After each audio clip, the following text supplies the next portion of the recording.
In today's video, I'm going to demonstrate the safest way to tie your aerial hammock. This method is taught in our Aerial Therapeutics Teacher Training courses through Creative Body Flow. Do be sure to check out the links in the description box below for more information on our up-and-coming virtual teacher training courses in 2024, where I, Hannah, will be hosting our Level 1 Aerial Essentials under the guidance of Renee Stevens, the founder of Creative Body Flow, Aerial Therapeutics.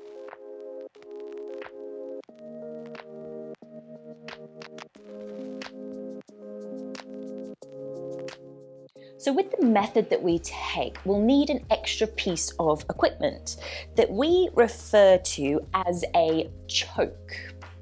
And this piece of equipment is actually used for climbers. I think it's called a sling. Mine's about 11 inches, and I bought mine from a climbing store, an online climbing store. And again, I'll be sure to add those links below in that description box so that you can find it yourself. So we don't tend to tie our hammock in a knot because, well, for one, it can actually get to a point where it's very difficult to undo. It distributes the weight differently in the carabiner. The way that I'm going to show you means that we'll be able to distribute the weight a little bit more precisely and also create a little more longevity for our fabric itself. So I'm not going to lie. This part is quite tricky, especially on your own. If you've got a pal that can help you out the first few times, it'll probably make your life a whole lot easier.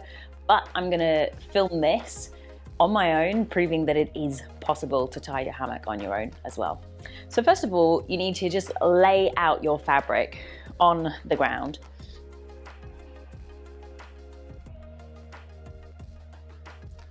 Then what I'm going to do is fold the fabric in half.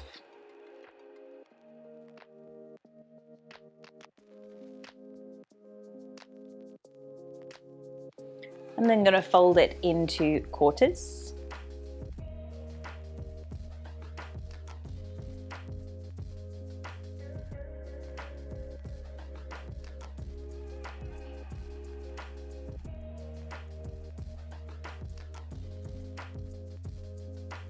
And then I'm going to grab one end, gather it together, and I'm going to attempt to make sure that all of these edges are roughly aligned so that it's as even as possible.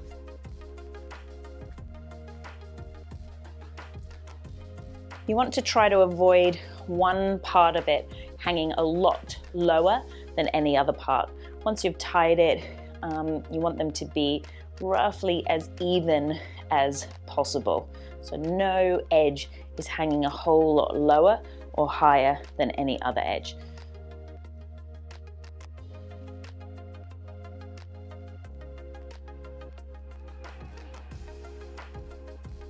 So I'm going to now lay that part just nice and flat on the ground. And at this point, I want to go ahead and grab my choke and a carabiner. Okay, so we've got our choke and we've also got our carabiner nearby. And you'll notice that there's this double webbing, double layered part. And it's a good idea, especially when it's new, to just try to manipulate that a little bit with your hands first, trying to curve the shape of it. Once you've done that a few times, and don't worry if it doesn't stay perfectly, we'll loop the choke underneath the hammock fabric and just see if you can make sure that the choke is not twisted in any way. Okay, so we're going to bring the double layered part through the single layered part. Loop it up and over towards you and then bring it through the center. So I'm just gonna do a little seesaw action, bringing the two edges in closer to the center. We're gonna do that again. So I like to have the double layered part a little longer. I've lifted it higher, and then I'm looping that again through the center of the single layered side. Okay, this is where things get a little more hairy. I'm gonna bring a little more brute force into things and lift my body weight, bringing my knees really firmly on either side of the hammock.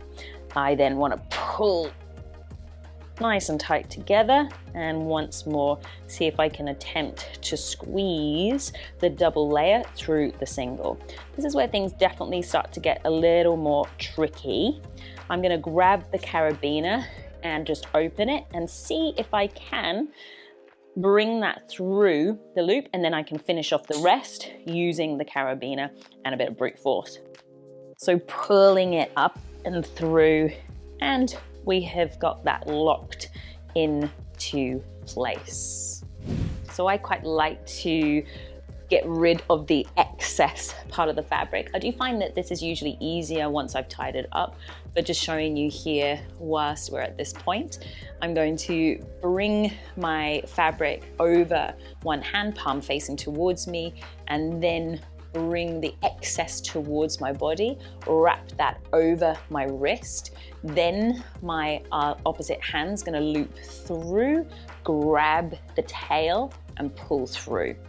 So mine is quite long. For me, I would probably do this a little bit differently. You could just tie another knot, but I'll show you the preferred way when your fabric's a bit longer.